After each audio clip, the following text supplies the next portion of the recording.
राधे राधे दोस्तों, स्वागत है आप सभी का आपके अपने परिवार रीजनिंग रिसर्चर एप्लीकेशन में। आज की क्लास में हम मॉक नंबर जो थर्ड हमारा था उसके मैथ के क्वेश्चन को सॉल्यूशन करेंगे। अभी तक हमारे 2 मॉक कंप्लीट हो चुके हैं, उनके सॉल्यूशन भी हमने डाल दिए हैं यूट्यूब पे। अब हम आज आगे बढ़ेंगे मॉक नंबर थर्ड पे, और मॉक नंबर थर्ड में जो भी मैथ के क्वेश्चन आए थे उनके सॉल्यूशन को देखेंगे। आपको बताऊंगा कि कैसे आपको पेपर को अटेम्प्ट करना था, क्या क्वेश्चन का लैंग्वेज था, क्या उसका आंसर हो सकता है।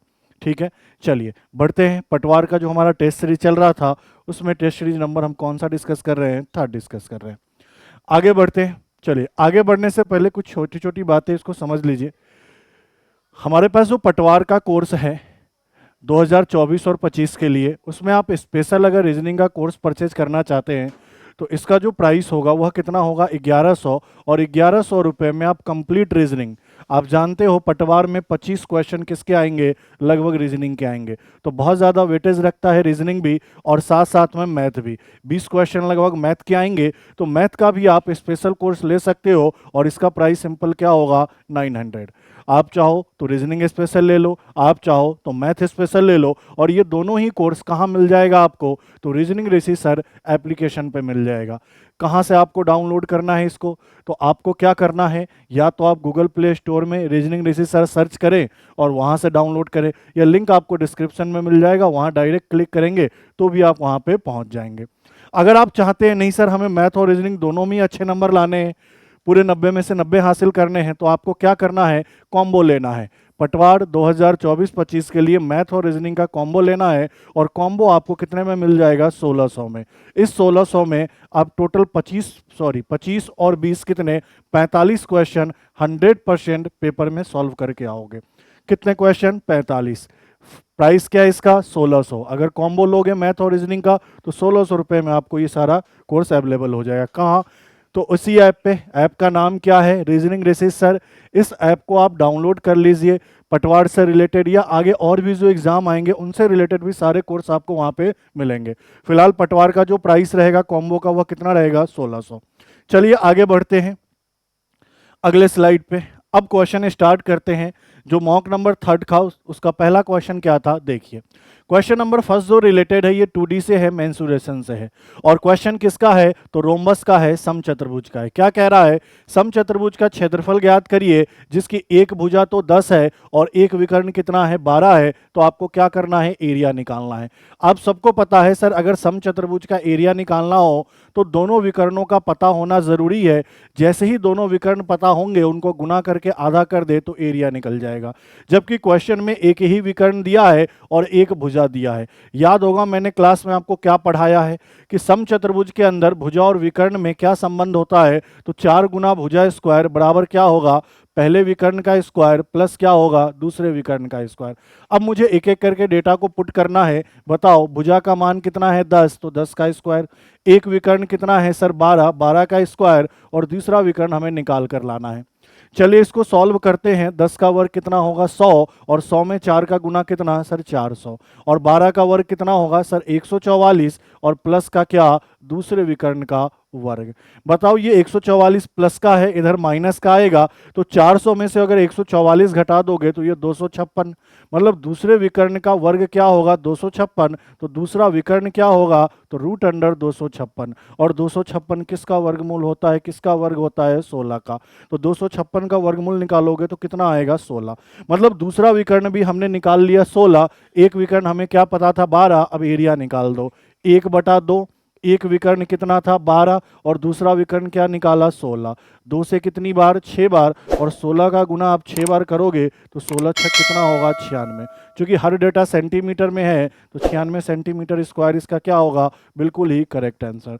आसान था। अगर आपने कॉन्सेप्ट को पढ़ा है, मैंने जो पढ़ाया है, तो आसानी से आप क्वेश्चन को क्या कर पाओगे, सॉल्व कर पाओगे।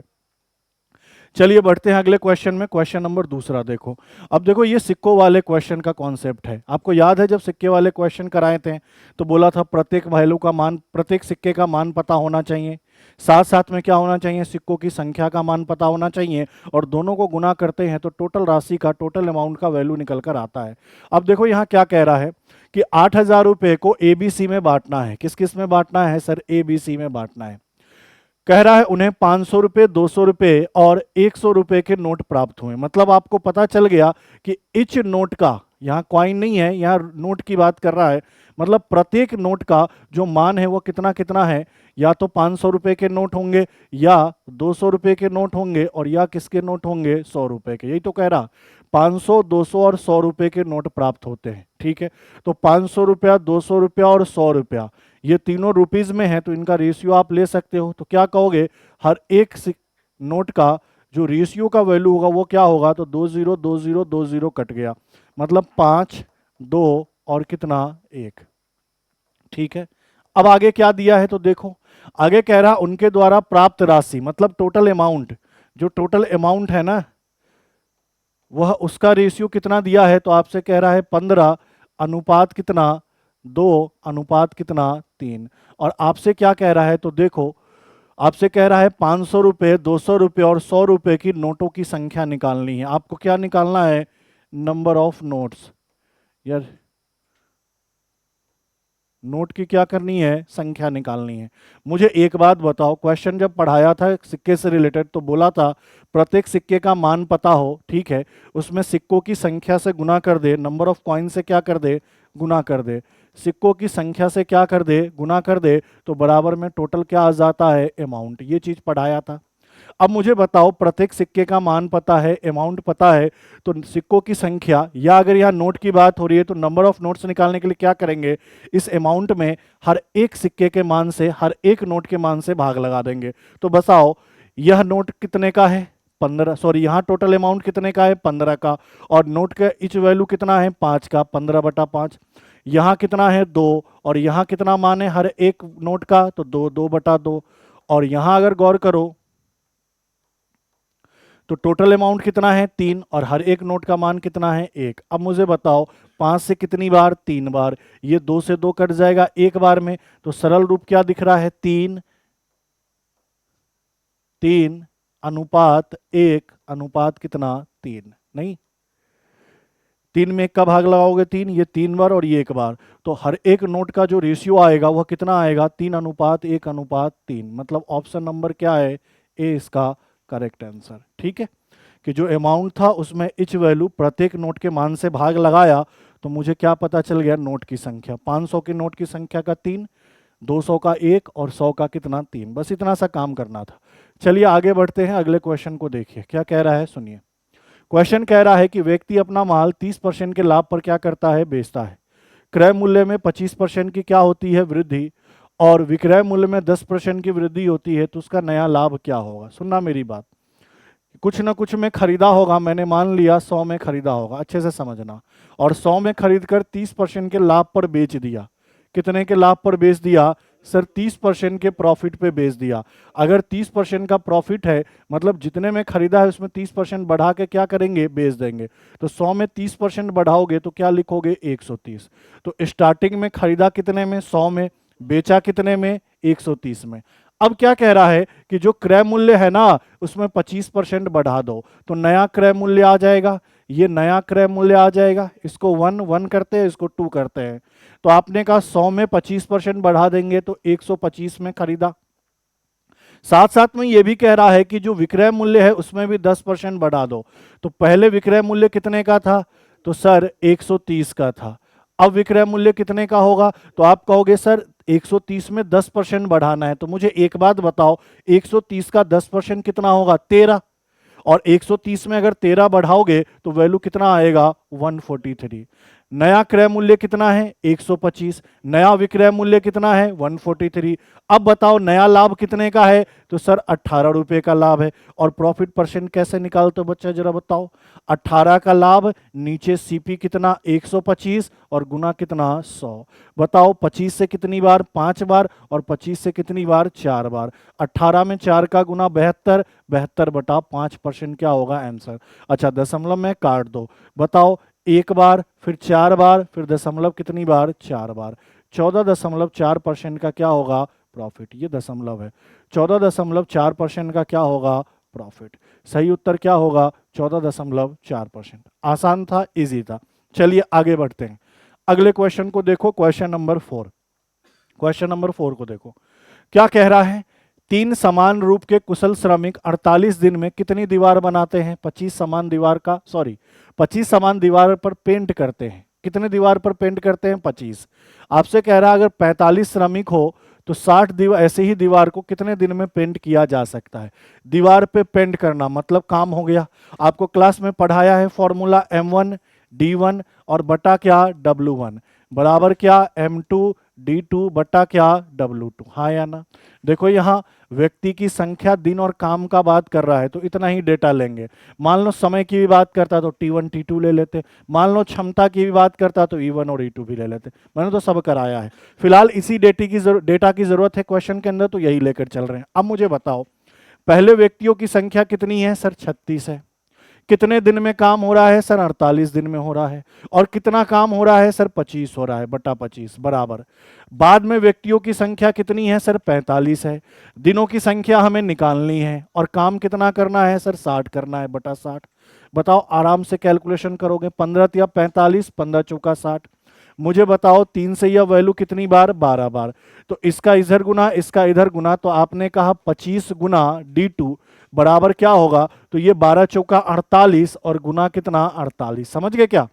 इस 12 और इस 4 का गुना 48 और ये 48, तो 48 गुना 48। एक चीज बताओ, 48 गुना 48 क्या? 48 का स्क्वायर, 48 का वर्ग, और 48 का वर्ग कितना होता है? 2304। आपको याद होना चाहिए, नहीं याद है तो निकालने का तरीका है। 50 से कितना कम है 48? 2, तो 2 का वर्ग 4, और 25 में 2 कम कर दो तो 2304। तो आपने कहा दिनों की संख्या क्या होगी? तो आपने कहा सर इस 2304 में 25 का भाग लगाइए। अब 25 से काट दीजिए। 25 नमा 225, 230 में भाग लगाया 25 का, 225 कितना बचेगा? 5 और 4 54। 25 गुना कितना? 50। ठीक है, 92 पॉइंट के बाद देखते क्या होगा। तो अब यहां पे कितना बचेगा? 4, एक दशमलव लगाया 0, 40। तो 25 से कम कितना? 25, और फिर 25 छक कितना? 150। कट ही गया 92.16 डेज में। तो सही उत्तर क्या होगा? 92.16। गलती मत कर देना, 92.36 नहीं है, बस कंफ्यूज करने के लिए सिमिलर सा ऑप्शन दिया हुआ है। सही उत्तर क्या होगा? 92.16। क्लियर है? चलिए आगे बढ़िए, अगले क्वेश्चन को देखिए। क्वेश्चन नंबर 5 को देखिए क्या कह रहा है। क्वेश्चन नंबर 5 समझिएगा। कह रहा एक धनराशि 12.5% प्रति वर्ष साधारण ब्याज की दर पर 2 वर्ष के बाद इतना हो जाता है। मतलब ये तो अमाउंट दिया है, कितने का मिश्रधन दिया है? 8250 का मिश्रधन दिया है। ब्याज का रेट हर साल का कितना है? तो सर 12.5 है। और कितने साल की बात कर रहा है? सर 2 साल। क्लास में सीधा सीधा पढ़ा रखा है कि आप सीधा सीधा पहले परसेंटेज में ब्याज निकाल लो। 1 साल का ब्याज 12.5%, तो 2 साल का क्या होगा? 12.5 का 2 गुना 25%। ये जो 25% SI है कितने का है? तो 2 साल का है। तो मैं 2 साल का अगर अमाउंट पूछूंगा तो कितना वैल्यू होगा? 125, क्योंकि मूलधन अपने आप में कितना होता है? सर 100%।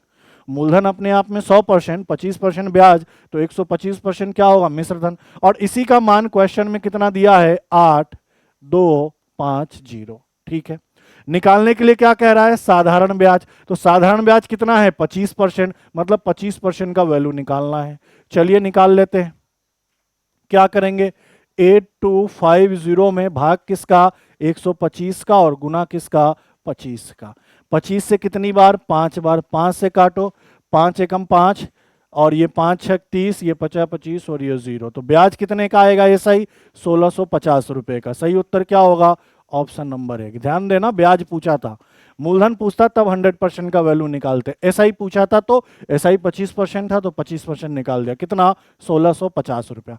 आसान है क्वेश्चन। चलिए अगले क्वेश्चन को देखिए, क्वेश्चन नंबर 70। अब ये 3D से क्वेश्चन है। क्या कह रहा है 3D से क्वेश्चन का? कि एक शंकु है। पहले तो देखो शंकु है। शंकु कैसा होता है? सब ऐसा होता है, पढ़ा रखा है क्लास में।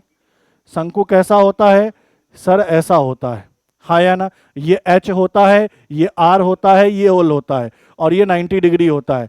मतलब अगर मुझे HLR में से कोई दो वैल्यू दो, तीसरा वैल्यू निकालना हो, या कोई एक वैल्यू देके बाकी दोनों वैल्यू निकालना हो, तो निकाल सकते हैं। कैसे? ये राइट एंगल ट्रायंगल हो गया। इस चीज का ध्यान रखना, शंकु के अंदर ये राइट एंगल ट्रायंगल होता है। और मैंने कहा जब भी राइट एंगल ट्रायंगल आए ना, तो आप किसका यूज किया करो? पाइथागोरस परिमेय का।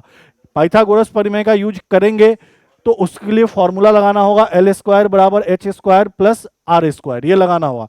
लेकिन अगर डायरेक्ट आप ट्रिपलेट को याद रख लेते हो, जो कि मैंने क्लास में अच्छे से कराया है, मैंने कहा 16 बेसिक ट्रिपलेट होते हैं और उससे ही बाकी सारे ट्रिपलेट निकल कर आते हैं। कैसे ट्रिप निकलता है, नहीं निकलता है ट्रिपलेट, ये सब कुछ 2D के अंदर ही समझा रखा है। तो आप वहां से इस चीज को पढ़ के आना, मैं यहाँ पे डायरेक्ट करूंगा, मैं एल स्क्वायर बराबर H square plus R square से सॉल्व करने नहीं बैठूंगा। चलिए देखिए क्या कह रहा है। आधार की त्रिज्या कितनी है, 70 है। मतलब सर ये वाला वैल्यू कितना दिया है, 70 दिया है सेंटीमीटर।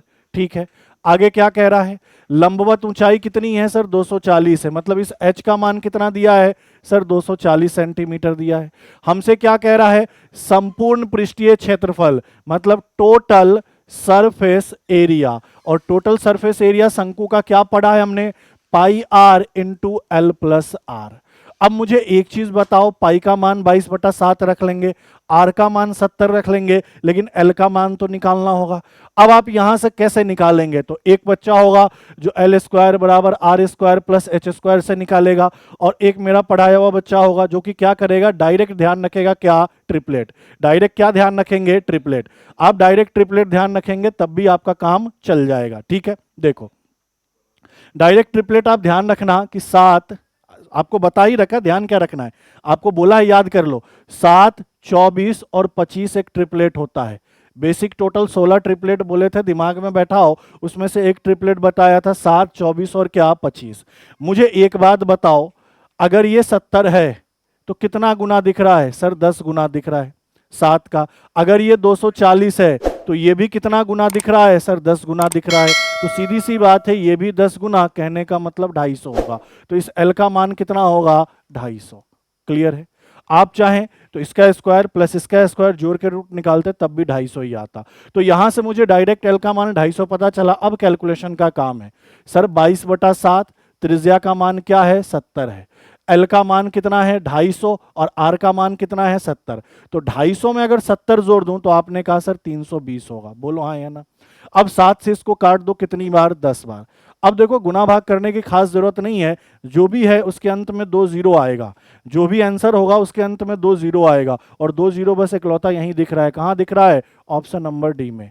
देखो ये भी डेटा सेंटीमीटर में है, ये भी डेटा सेंटीमीटर में है। तो ये पूछा भी हमसे, सॉरी पूछा हमसे किस में, मीटर स्क्वायर में।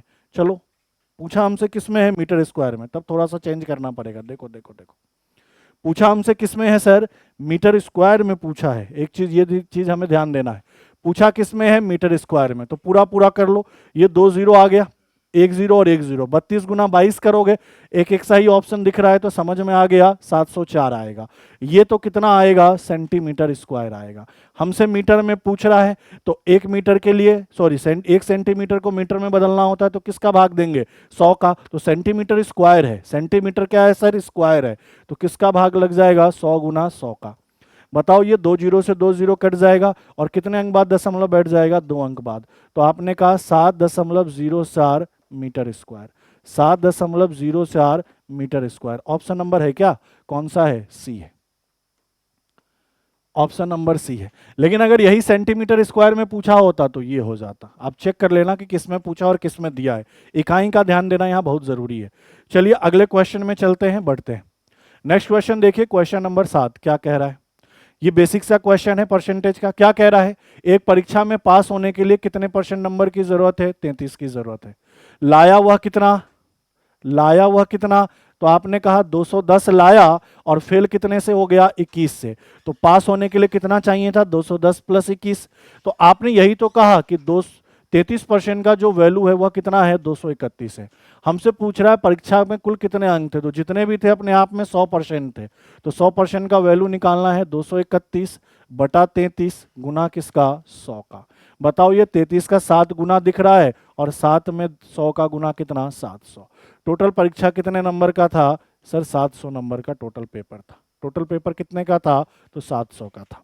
आगे बढ़ते हैं, अगले क्वेश्चन को देखो, क्वेश्चन नंबर 8। ये भी बहुत आसान सा है। क्या कह रहा है, मासिक वेतन का 80% खर्च करता है और हर महीने कितना बचाता है, 5000।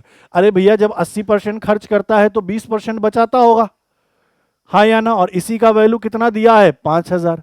हमसे क्या पूछ रहा है कि तन्वी का वेतन क्या था, तो जितना भी था इनकम अपने आप में 100%, तो 100% का वैल्यू निकाल दो।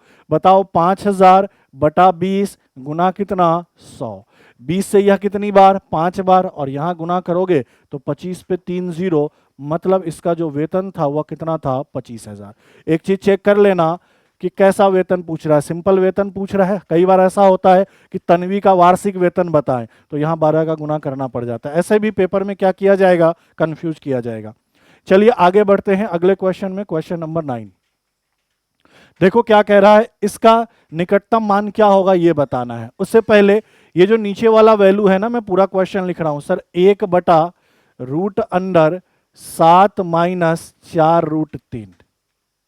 अब मैं थोड़ा सा इसको घेरे में ले रहा हूं, ये जो वैल्यू है ना, ये जो ग्रीन कलर के अंदर मैंने घेरे में लिया है, √7 माइनस 4√3, इसका रूट निकालते कैसे हैं इसको पहले देखो। इसका रूट निकालने का सिंपल सा तरीका क्या होता है ये समझो। ये या तो a प्लस बी के होल स्क्वायर पे बैठेगा या तो a माइनस बी के होल स्क्वायर पे बैठेगा, ये चीज दिमाग में बैठा लेना। प्लस या माइनस में अगर यहां माइनस है तो माइनस का होगा और प्लस होगा तो प्लस का होगा। अब आपको पूरा फॉर्मूला नहीं लगाना, आपको बस 2ab पे तोड़ना है। किस पे तोड़ना है, 2ab पे। किस वाले वैल्यू को, तो माइनस के इधर वाले वैल्यू को। इसको अगर मैं 2ab पे तोड़ूं तो 2 लिख दूं, गुना 2 लिख दूं और गुना 3 लिख दूं। बताओ ये तो 2 होगा ही होगा, और a के जगह 2 और b के जगह कितना 3, तो आप बताओ 2 दूनी 4, 4√3 भी हो गया, ये 2ab पे बैठ गया। तो आपको यहां से पता चल गया कि सर a का मान तो कितना है 2 और b का मान कितना है सर 3। इसका मतलब साफ साफ है कि ये जो वैल्यू है ना, ये जो वैल्यू है रूट में, यह किसका स्क्वायर है, तो 2 माइनस √3 का क्या है, स्क्वायर है। अब स्क्वायर और रूट आपस में कैंसिल होगा तो ये सिंपल क्या बचेगा, 2 माइनस √3। ये चीज हमें डायरेक्ट निकालना आना चाहिए था। अब क्वेश्चन आसान हो गया। अब क्या हो गया कि इसका मान निकाले या 1/2 माइनस √3 का मान निकाले, दोनों बातें क्या है, बराबर है। अब सरल कर लो। अब इसका परिमेयकरण का तरीका सिखाता हूं, क्लास में भी ऐसे ही सिखाया था। परिमेयकरण का सिंपल सा तरीका क्या है, नीचे जो मान माइनस में उसको प्लस में लिख दो। तो नीचे माइनस में ये था, इसको प्लस में लिख दिया, और 1 का गुना करेंगे तो यही रह जाएगा। और नीचे वाला मान कैसे निकालते हैं, तो जो भी संख्या दी है उनके वर्गों का अंतर। तो बताओ 1 क्या है 2, 2 का वर्ग कितना 4, 1 क्या है √3, √3 का वर्ग कितना 3। तो आपने कहा सर 2 प्लस √3 और नीचे 1 आएगा और 1 का भाग लगाओगे तो कोई चेंज नहीं। मुझे बताओ ये 2 के लिए 2 लिख दे और √3 का मान क्या लिखना है, 1.732। तो आंसर कितना होगा, 3.732। सही उत्तर क्या होगा, 3.7। ऑप्शन नंबर डी क्या है इसका, बिल्कुल ही करेक्ट आंसर। देखो √2 का मान, √3 का मान, ये सब आपको ध्यान में होना चाहिए, पेपर में कैलकुलेशन में काम आ जाता है। चलिए आगे बढ़ते हैं अगले क्वेश्चन में। नेक्स्ट क्वेश्चन देखिए, क्वेश्चन नंबर 10। अब देखो ये क्वेश्चन अगर आपने ट्रिपलेट पे कमांड कर लिया है, जिसके लिए मैंने आधे घंटे की क्लास आज ली हुई थी, आपको मैंने समझाया था पूरा ट्रिपलेट होता क्या है। 16 ट्रिपलेट थे, उसी में से एक वैल्यू दिया है। अगर आपने ट्रिपलेट को याद भी कर लिया, उसको निकालने का तरीका सीख लिया, तो आप ये क्वेश्चन आसानी से कर जाओगे। मुझे एक चीज बताओ, क्वेश्चन में कह रहा है त्रिभुज कार मैदान जिसकी भुजा कितनी है, 65 है, 72 है और 97 है। सबसे पहले बताओ त्रिभुज की 3 भुजा दी गई और आपको पढ़ा रखा है कि 65, 72 और 97 ये एक ट्रिपलेट होता है। ये क्या होता है, एक ट्रिपलेट होता है। अगर ये ट्रिपलेट होता है तो इसका मतलब क्या है कि ये सबसे बड़ी भुजा कर्ण है और ये दोनों छोटी भुजा है, हाँ या ना। अगर ये ट्रिपलेट है तो ये त्रिभुज कैसा है, राइट एंगल ट्रायंगल है, समकोण त्रिभुज है। और समकोण त्रिभुज का एरिया हम कैसे निकालते हैं, 1/2, दोनों छोटी भुजाओं का गुना। तो छोटी भुजा कितनी है, 65 और 72, इनका गुना। तो इससे तो किसका एरिया आ गया, इस त्रिभुज का एरिया आ गया। कह रहा है का क्षेत्रफल एक आयताकार पार्क के क्षेत्रफल के बराबर है। इसका एरिया है ना, किसका एरिया, ट्रायंगल का एरिया। मैं पूरा पूरा लिख देता हूं, ये जो ट्रायंगल का एरिया है, लेकिन ये ट्रायंगल कैसा है सर, राइट एंगल ट्रायंगल है।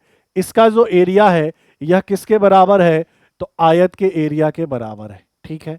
इसका एरिया कैसे निकालोगे, 1/2 छोटी भुजाओं का गुना, कौन है 65 और 72। और बताओ इसका एरिया निकालने के लिए क्या करना होना चाहिए, लंबाई और चौड़ाई पता होना चाहिए। लंबाई और चौड़ाई नहीं पता, उनका अनुपात पता। तो मैं अनुपात के मान को अगर 5x ले लूं तो लंबाई क्या होगा 5x, चौड़ाई क्या होगा 13x, हाँ या ना। ये किसका एरिया? ट्रायंगल का। ये किसका एरिया? आयत का। अब पहले इनको सरल कर लो। 13 पंचे 65 कट जाएगा, 2 से यह वैल्यू कितनी बार? 36 बार। तो आपने कहा इधर तो 36, इधर x गुना एक्स स्क्वायर, तो x का मान क्या होगा? 6। नहीं, x का मान क्या होगा? 6। आप 36 का रूट निकाल दोगे कितना? 6। जैसे ही x का मान 6 आ गया तो आपने लंबाई तो क्या लिया था? 5x, और चौड़ाई क्या लिया था? 13x। x का मान 6, तो 5 गुना कितना? 6। 30 तो मेरा लंबाई, और 13 गुना 6 78 मेरा क्या हो गया? चौड़ाई। किसका? ये आयत का। ये लंबाई और ये चौड़ाई। हमसे क्या पूछ रहा है? आयताकार परिपार्क का परिमाप। परिमाप क्या होता है? 2 गुना लंबाई प्लस क्या? चौड़ाई। बताओ 2 गुना कितना? 108, और 108 का 2 गुना आपको पता है 216। सही उत्तर क्या होगा?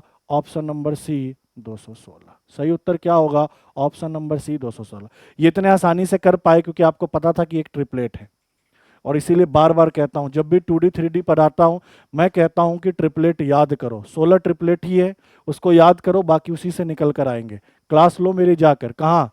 रीजनिंग रिसीसर एप्लीकेशन पे, और वहां जाके देखो ट्रिपलेट को कितने तरीके से समझाया हुआ है, कहीं नहीं मिलेगा वैसा। चलिए आगे बढ़ते हैं अगले क्वेश्चन में। क्वेश्चन नंबर 11 आसान सा है। किससे रिलेटेड है? 3D से। एक घन का प्रत्येक किनारे की लंबाई, मतलब भुजा कितना दिया है घन का? 2.6 सेंटीमीटर। घन का कुल पृष्ठीय क्षेत्रफल, टोटल सरफेस एरिया क्या होता है? टोटल सरफेस एरिया 6 गुना भुजा स्क्वायर। ये तो बहुत आसान हो गया। 6 भुजा कितना था? 2.6, इसका स्क्वायर। अब दिक्कत ये है कि 2.6 का स्क्वायर आप कैसे निकालोगे? तो देखो 2.6 का मतलब 26 का स्क्वायर निकाल लो। 26 का स्क्वायर कितना पड़ा है? 676, और 2 अंक बाद दशमलव लगा दो। 2 अंक बाद दशमलव लगा दो, गुना कर दो। 6 में 6 का गुना कितना? 36। 7 छक 42, और 3 कितना? 45। 36 और 3 कितना? 39। सही गुना किया है। 6 में 6 का गुना 36, 7 छक 42, 3 45, 36 और 4 40। 2 अंक बाद दशमलव बैठा लो, कितना आ गया? अरे यार ये क्या हो रहा है? 40.56 सेंटीमीटर है, तो सेंटीमीटर स्क्वायर।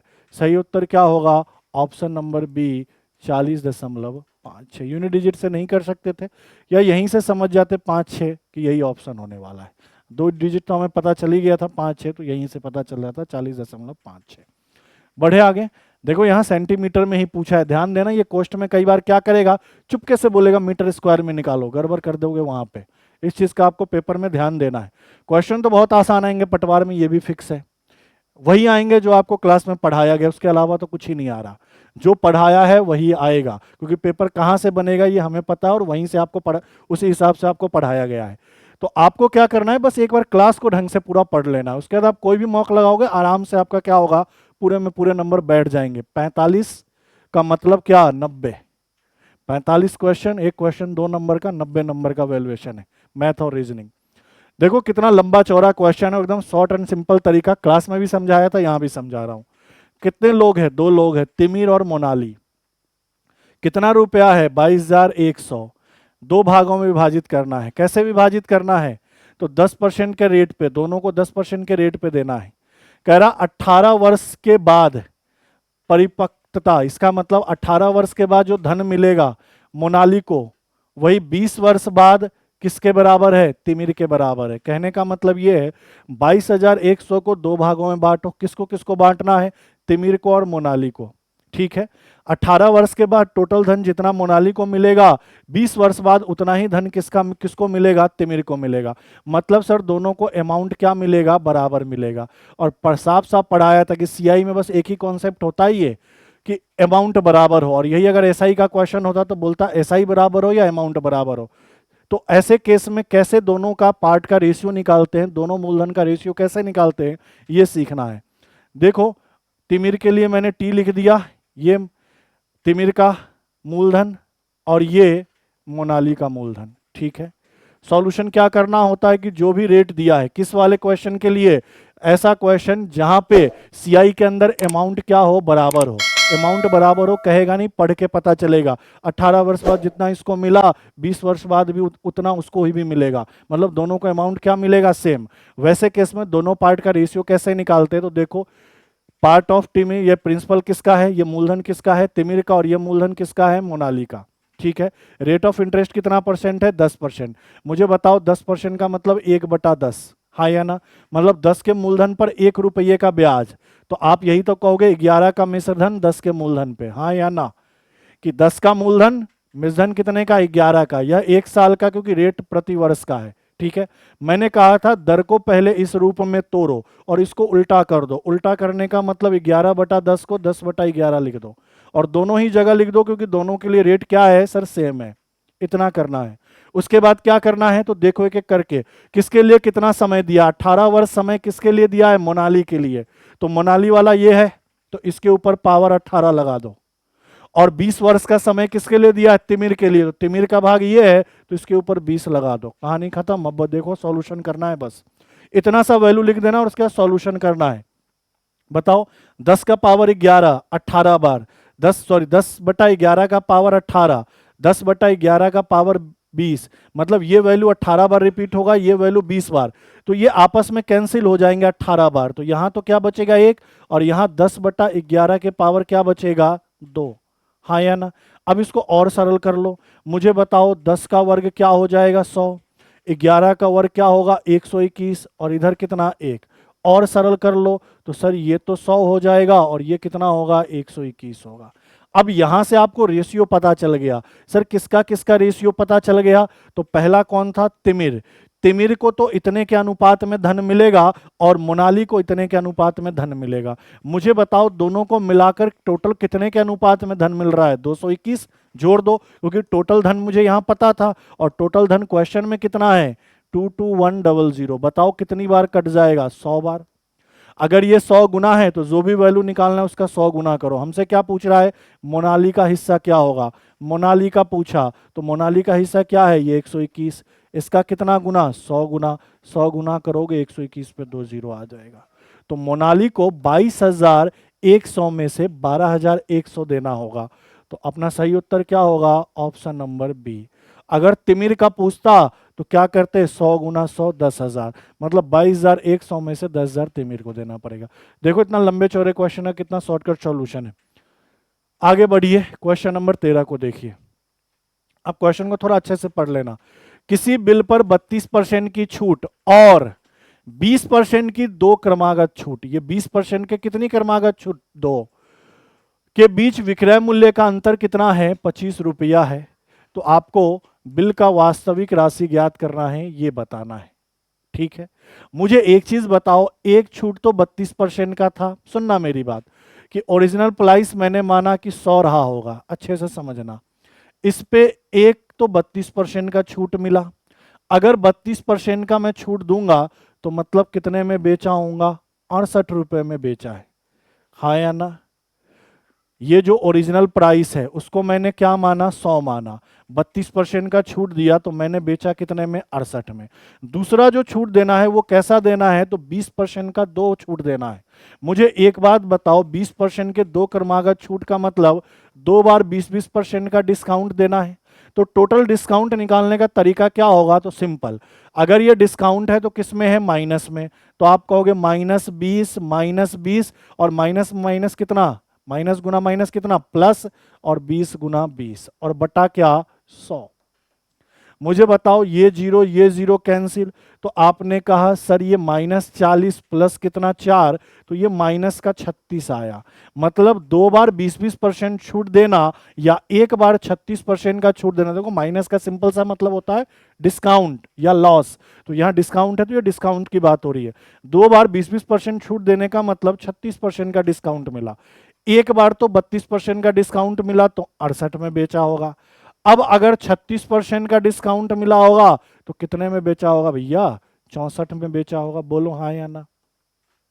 और क्वेश्चन में कह रहा है इन दोनों ही विक्रय मूल्य का जो डिफरेंस है वो कै रुपये का है, 4 का, और क्वेश्चन में कै रुपए का है, 5 का। मुझसे ओरिजिनल वैल्यू पूछा है, मतलब 100 का मान पूछा है। तो क्या कहोगे, 25/4 गुना 100। बताओ 4 से यह वैल्यू कितनी बार, 25 बार, और 25 गुना 25 कितना, 625 रुपया। मतलब ओरिजिनल जो बिल था वो 625 रुपए का था। आंसर क्या होगा, ऑप्शन नंबर बी। आंसर क्या होगा, ऑप्शन नंबर बी 625 रुपया। क्लियर है? यहां बस पढ़ने में गलती मत कर देना, ठीक है। चलिए आगे बढ़ते हैं अगले क्वेश्चन में। क्वेश्चन नंबर 14 देखो, अच्छा क्वेश्चन है, समझो। कह रहा दो संख्या का औसत 48 दिया है, छोटी संख्या में 3 जोड़ने पर छोटी और बड़ी का रेशियो क्या होता है? 11:20। तो आपको बोलना है बड़ी संख्या ज्ञात करना है दशमलव के 2 स्थान तक।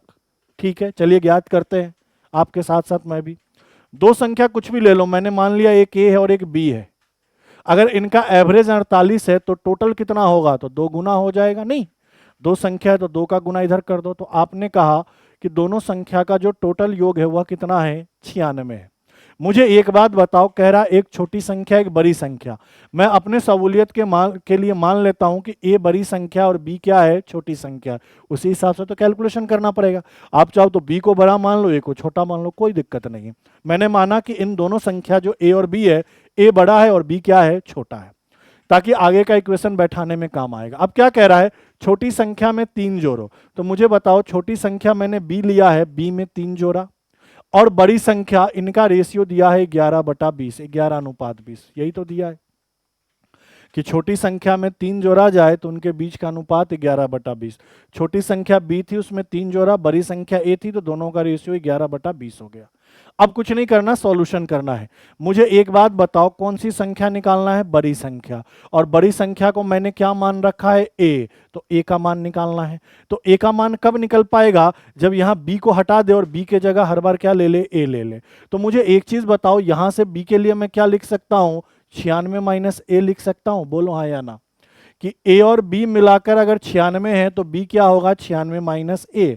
अब वैल्यू को पुट करो, बी के जगह 96 माइनस ए लिखो, प्लस क्या लिखो? 3/ए बराबर 11/20, बराबर 11/20। अब थोड़ा सा सरल करेंगे कैलकुलेशन, कैंची चलाओ मतलब तिरछा गुना। 20 में 96 का गुना मतलब 96 का 2 गुना कितना होता है? 192, एक जीरो बैठा दो। 20 में ए का गुना -20 है, और 20 का 3 गुना कितना? 60। इधर 11 का गुना करोगे तो 11a। बोलो हाँ या ना। इनको जोड़ो, 1920 और 60, सर 1980। ये माइनस का है, उधर प्लस का जाएगा, सॉरी ये 20a है ना, ये माइनस का 20 है, उधर प्लस का आ जाएगा, तो आपने कहा प्लस का 20a। ओवरऑल मेरे पास क्या है? 1980 किसके बराबर? 31a के बराबर। तो a का मान क्या होगा सर? 1980 बटा क्या? 31। क्लियर है? अब काटना पीटना तो पड़ेगा। देखो 31 का 6 गुना, 31 का 6 गुना कितना? 186। पहले मैंने 198 में 31 का भाग लगाया, तो 186 कितना बचेगा? 12। हाँ या ना? 12 बचेगा। 186 22 बचेगा। कितना बचेगा? 22। कि 198 में से 186, कि 31 का 6 गुना कितना होगा? 186। 198 में से अगर 186 घटाएंगे तो कितना बचेगा? 22 और एक जीरो है, तो आपने कहा सर 220। अब 31 का कितना गुना? 3 गुना। एक मिनट रुको, कैलकुलेशन में मिस्टेक कर रहा हूं क्या? एक मिनट देखो, ए का मान कितना है सर? ये 1980 बटा 31 है। अब 31 से काट दो, कितनी बार? 6 बार। तो 6 गुना करोगे तो 186, और 198 में से अगर 186 घटाओगे तो सही था, कितना बचेगा सर? 12 बचेगा, और एक जीरो 120। अब बताओ 31 का कितना गुना किया जाए? 31 का कितना गुना? तो 31 का 3 गुना। देखो 31 का 4 गुना करोगे, 30 का 4 गुना कितना? 120। तो 31 का 4 गुना कितना? 124, ज्यादा हो जाएगा, तो आपको क्या करना पड़ेगा? 3 गुना। तो 63 तो आ गया। 63 से मिलता जुलता कोई ऑप्शन दिख रहा है? ये दिख रहा है, सी। आगे आप काट पीट करोगे यही आएगा, 63.87 आएगा, क्योंकि पूरा पूरा तो इसको कटना नहीं है, पूरा पूरा तो इसको कटना नहीं है। तो हमने क्या किया? पहले 6 बार काटा, 6 से रिलेटेड भी एक ही डेटा था, यही था सी, तो डायरेक्ट ऑप्शन सी लगा दो, क्योंकि आगे काटने पीटने पे यही आता है। क्यों कैलकुलेशन का टाइम खराब करते हैं? ठीक है, आप काटोगे तब भी वही आएगा, 63.87। चलिए आगे बढ़ते हैं अगले क्वेश्चन में। क्वेश्चन नंबर 15 देखो क्या कह रहा है। 20 पुरुष अगर 20 मेल की बात करें तो काम को कितने दिन में करते हैं सर? 40 दिन में करते हैं। 40 महिला की बात करें, ओमेन की बात करूं, महिला को डब्ल्यू से डिनोट कर लिया, तो कितने दिन में काम करते हैं सर? 60 दिन में करते हैं। हमसे कह रहा है कि 10 अगर पुरुष हो, 10 मेल हो और 20 महिला हो, तो दोनों मिलकर उस काम को कितने दिन में करेंगे, ये हमें निकालना है। सबसे पहले तो देखो क्या करना है। तो 20 आदमी कितने दिन तक काम किया? 40 दिन तक। तो 20 आदमी के 40 दिन का काम, और 40 औरत कितने दिन तक काम की? 60 दिन। 40 औरत के 60 दिन का काम। काम तो दोनों के लिए, सबके लिए क्या है? सेम ही है, बराबर। मुझे एक बात बताओ, 40 से 40 कट गया और 20 से ये 60 कितनी बार? 3 बार। तो यहां तो आदमी और औरत को अगर मैं नीचे ले आऊं तो इस साइड क्या बचेगा? 3 और बटा कितना? 1। यहां से मुझे ये पता चल गया, क्या पता चल गया? कि एक आदमी एक दिन में 3 काम करेगा, एक औरत एक दिन में 1 काम करेगी। तो मैं सबसे पहले टोटल काम निकालूं, जिस काम की चर्चा हो रही है वही काम निकाल लूं। तो किसी से भी निकालूं, चाहे आदमी से निकालूं चाहे औरत के डेटा को लेकर निकालूं, काम तो दोनों के लिए सेम ही आएगा। मैं आदमी के डेटा को लेकर निकालता हूं। यहां कितने आदमी हैं? 20 आदमी। तो 20, एक आदमी एक दिन में कितना काम? 3। और कितने दिन तक काम? सर 40 दिन तक। तो मैंने कहा टोटल काम कितना होगा? तो 8 3 24, 2400। क्लियर है? क्या किया? 20 एम था, एम के लिए वैल्यू कितना है? 3। 20 गुना 3 और दिन कितना? 40। काम निकल गया। आप चाहते तो इससे भी कर लेते, 40 गुना 1 और गुना 60, तब भी 2400 ही आता। तो मुझे पता चल गया कि इसको भी 2400 ही काम करना है। किसको? जितना काम इन सबको करना था उतना ही काम इनको भी करना है, 2400। अब ये कितना कितना कर पाते हैं बताओ? ये 10 आदमी है, एक आदमी एक दिन में 3, तो 10 आदमी एक दिन में कितना? 30। एक औरत एक दिन में 1, तो 20 औरत एक दिन में कितना? 20। तो दोनों मिलकर एक दिन में कितना काम? सर 50 काम। तो इसका बस भाग लगा दो। सर ये 0 0 कट गया, 5 चौका 20, 5 अठे 40, मतलब दोनों मिलकर क्या करें? 48 दिन में काम समाप्त। दोनों मिलकर 48 दिन में काम समाप्त। टोटल काम 2400, दोनों मिलकर एक दिन में 50 काम। टोटल काम में एक दिन के काम का भाग लगाया, टोटल दिन निकल कर आया। ठीक है, चलिए आगे बढ़ते हैं। अगले क्वेश्चन को देखो, क्वेश्चन नंबर 16। ये तो आसान है, लल्लू सा क्वेश्चन है। इसमें तो बहुत सारे लॉजिक समझा है, क्यों कैसे सब क्लास में पढ़ाया। आप तो डायरेक्ट देखो कि वास्तविक वजन कितना है? 800 ग्राम। और कितने केजी के जगह 800 ग्राम दे दिया? 1 केजी के जगह। मुझे एक चीज बताओ, ये वही है ना बेईमान दुकानदार, किसी वस्तु को क्रय मूल्य पर देने का वादा करता है लेकिन वजन में 1000 ग्राम की जगह 800 ग्राम दे देता है। तो ऐसे क्वेश्चन में कुछ नहीं करना होता। वास्तविक वजन कितना देना था? 1000 ग्राम। दिया कितने ग्राम वजन? सर 800 ग्राम। तो ऐसे ही इसको प्रॉफिट हो गया? नहीं। सोच के देखो कि मैं जितने रुपए में 4 केला लाता हूं, जितने रुपए में 4 केला लाता हूं, मान लो मैंने 10 रुपए में 4 केले लाए, और मैं ये कह के बेचता हूं कि ये 3 केला 4 रुपए का मैं लाया था, तो मुझे 1 केले का तो वैसे ही प्रॉफिट हो गया। तो वही चीज कहना चाह रहा है कि 1000 ग्राम वजन की जगह 800 ग्राम वजन का प्रयोग किया तो 200 ग्राम का प्रॉफिट हो गया। 200 ग्राम का प्रॉफिट हो गया तो ओवरऑल भी प्रॉफिट होगा। लेकिन ये 200 ग्राम का प्रॉफिट किस पे हुआ? तो सर 800 ग्राम पे, बटा क्या? 800 ग्राम। और परसेंटेज के लिए किसका गुना? 100 का। बताओ सर, ये ग्राम ग्राम कैंसिल, 200 से कितनी बार? 4 बार, और 4 से कितनी बार? 25 बार। ये तो शॉर्टकट मेथड डायरेक्ट पढ़ाया था, और पूरा कॉन्सेप्ट भी पढ़ा रखा है क्लास में, आप वहां से भी जाकर चेक कर सकते हो। सही आंसर क्या होगा? Option number A, 25%। सिंपल बोला था कि सर अगर जितने ग्राम कम वजन का प्रयोग करें मतलब उतना ग्राम का प्रॉफिट हुआ, और हमेशा किस पे? तो जिस वजन का प्रयोग किया गया, किसका? 800 ग्राम का, बटा 800 ग्राम। चलिए आगे बढ़ते हैं, क्वेश्चन नंबर 17। अब इसके लिए फॉर्मूला याद होना चाहिए। फॉर्मूला क्या होता है? तो आपको एक फॉर्मूला पहले भी बताया था, एक अब देखो। A cube plus B cube plus Z cube minus, sorry, X cube plus Y cube plus Z cube minus 3xyz। इसका सिंपल सा फॉर्मूला होता है x plus Y plus Z, बड़ा आगे 1/2 और क्या? x माइनस वाई का whole square, y minus X का whole square, sorry y minus Z का whole square plus z minus X का होल स्क्वायर। ठीक है, ये फॉर्मूला होता है।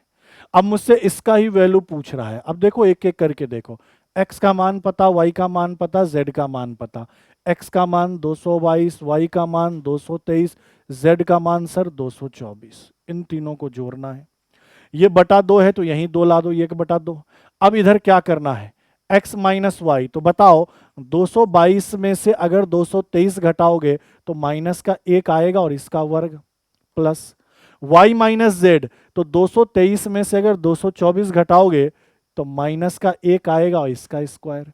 अब क्या कह रहा है, z माइनस एक्स, इसमें से इसको मतलब 224 में से 222 को घटाओगे तो प्लस का 2 का स्क्वायर, यही तो होगा।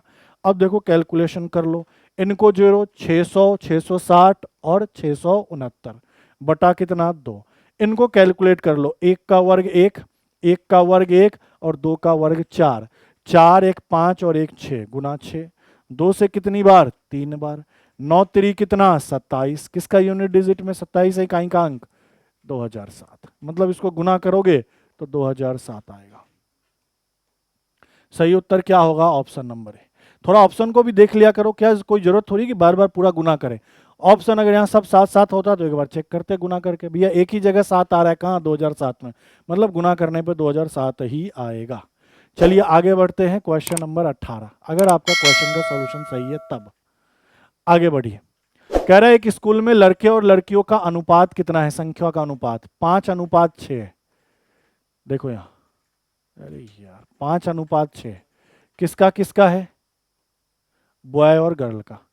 मैं सिंपल क्या कर रहा हूं, कैलकुलेशन को आसान बनाने के लिए बॉय 500 गर्ल 600 ले रहा हूं, बस कैलकुलेशन को आसान बनाने के लिए। परसेंटेज बढ़ाना है घटाना है, देखो कहानी क्या है, 20% लड़के 25% लड़कियां छात्रवृत्ति धारक है, मतलब स्कॉलरशिप मिला है। 20% लड़के को स्कॉलरशिप मिला है, 25% लड़कियों को स्कॉलरशिप मिला है। तो कितने छात्र हैं जिनको स्कॉलरशिप नहीं मिला है, और परसेंटेज में डेटा है तो परसेंटेज में बताना है। तो मुझे एक चीज समझाओ ना, कितना दिमाग क्यों लगाना। अगर 20% लड़के को स्कॉलरशिप मिला है तो 80% लड़के को स्कॉलरशिप नहीं मिला होगा, सीधी सी बात है। अगर 25% लड़कियों को स्कॉलरशिप मिला है तो 75% लड़कियों को स्कॉलरशिप नहीं मिला होगा। बोलो इसमें कोई दिक्कत हो रहा है, इतना समझने में कोई दिक्कत हो रहा है, नहीं। तो मुझे एक चीज समझा दो सर, 500 का क्या प्रॉब्लम आ रही, 500 का 80% कितना होगा 400, क्योंकि 20 कैंसिल, 8 पंचे 40, 400, यहाँ 20 कैंसिल, 75 का 6 गुना कितना 450, नहीं। तो आपने क्या कहा, 400 लड़के ऐसे हैं जिनको स्कॉलरशिप नहीं मिला, ना स्कॉलरशिप वाले 400 हैं, और लड़कियां कितनी हैं 450। तो बताओ टोटल कितने हैं जिनको स्कॉलरशिप नहीं मिला, तो आपने कहा साढ़े 800 ऐसे व्यक्ति हैं, ऐसे छात्र हैं जिनको, क्या छात्र और छात्राएं हैं जिनको स्कॉलरशिप नहीं मिला। कितने में से, तो टोटल 6 और 5 1100 में से, और गुना किसका कर दो 100 का। तो आपने कहा सर 20 कटा तो 850 बटा 11% बच्चों को क्या कला स्कॉलरशिप नहीं मिला। तो सही उत्तर क्या होगा, ऑप्शन नंबर बी। परसेंटेज में डेटा पूछा था तो बता दिए, डेटा एग्जैक्ट पूछता तो 400 और 450, 850, ठीक है। ये 500 600 लेने का बस एक ही कारण था, कैलकुलेशन आसानी से करें। आगे बढ़ते हैं अगले क्वेश्चन में, क्वेश्चन नंबर 19। अच्छा ये इधर से घिसा हुआ है, ठीक है। आगे देखो, 6 पुरुष और कुछ महिलाएं एक परिवार में अनाज की औसत मासिक खपत कितनी है, इतनी है। 6 पुरुष है, महिला कितनी है पता नहीं है, मतलब मेन और वोमेन की बात हो रही है। पुरुष तो 6 है, महिला कितनी है पता नहीं है। इनका जो एवरेज है वह कितना है, दोनों को मिलाकर 14 अरे यार 4 है, ठीक है। आगे क्या कह रहा है, यदि पुरुष के मामले में प्रति व्यक्ति औसत कितना है 20 का है, पुरुष का एवरेज कितना है सर 20 का है। महिला के मामले में प्रति व्यक्ति कितना है 6 का है, तो महिला का एवरेज कितने का है 6 का है। देखो पुरुष का एवरेज 20 का दे दिया, महिला का एवरेज 6 का दे दिया, कंबाइंड एवरेज 14.4 का दे दिया। तो यहां से पुरुष और महिला की संख्या का रेशियो निकल जाएगा। बोलोगे जी सर निकल जाएगा, कैसे, तो 20 में से 14.4 घटाओ तो कितना आएगा सर 5.6, और 14.4 में से 6 घटाओ तो कितना आएगा 8.4। ऐसा ही तो करते हैं। मिश्रण में किसी एक जगह से शुरू करो, या तो इधर से या तो इधर से, यहां शुरू किया, इसमें से इसको घटाया, इसमें से इसको घटाया। अब बताओ ये दशमलव दशमलव तो कैंसिल हो जाएगा, ये 28 का 2 गुना दिख रहा है और ये 28 का 3 गुना दिख रहा है, 28 तिया 84, 28 दूना 56। अब मुझे एक बात बताओ, क्वेश्चन में पुरुषों की संख्या कितनी है सर? 6 है, और यहां पुरुष कितने हैं? 3 है, तो कितना गुना हो गया सर? 2 गुना। हमसे महिला की ही संख्या पूछा है, 2 गुना, यह मतलब रेशियो का मान भी 2 गुना, तो महिला भी 2 गुना हो जाएगी। 2 दूनी कितनी? 4। बहुत आसान था ये तो। ऑप्शन नंबर बी क्या है इसका correct answer? Option number B क्या है इसका करेक्ट आंसर? क्लियर है? ठीक है, चलिए आगे बढ़ते हैं, अगले क्वेश्चन को देखिए। क्वेश्चन नंबर 20 देखो, ये और आसान है। क्या कह रहा है? एन राशियों का औसत पी है, ये राशियों की संख्या, ये एवरेज, ये टोटल। एन राशियों का औसत क्या है? पी है, तो टोटल क्या हो जाएगा? N P. एम राशियों का औसत क्या है? क्यू है, तो टोटल क्या होगा? M Q. तो मुझे कंप्लीट का एवरेज पूछा है, तो ये टोटल वैल्यू क्या हो जाएगा? N P plus M Q.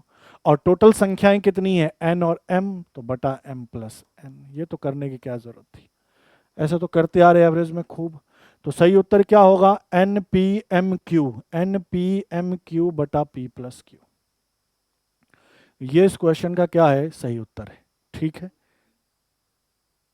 एक मिनट थोड़ा सा ऑप्शन में गलती लगा दी, नीचे में बटा एम प्लस एन आएगा ना, तो ये होगा ऑप्शन नंबर डी क्या है सही उत्तर। पी प्लस क्यू था, जबकि एम प्लस एन आएगा। देखो एक चीज का ध्यान रखना, क्लास में भी एवरेज में समझाया था कि हमेशा नीचे क्या आएगा, तो जो भी संख्या होगा ना उनका टोटल। तो संख्या एन है और एम है, एन राशि एम राशि, तो हमेशा नीचे में इनका ही टोटल आएगा। ठीक है, तो ये आपके कंप्लीट हो गए 20 क्वेश्चन मॉक नंबर 3 के। मिलते हैं आपसे अगले सेशन में, आज के लिए इतना ही। थैंक यू, धन्यवाद।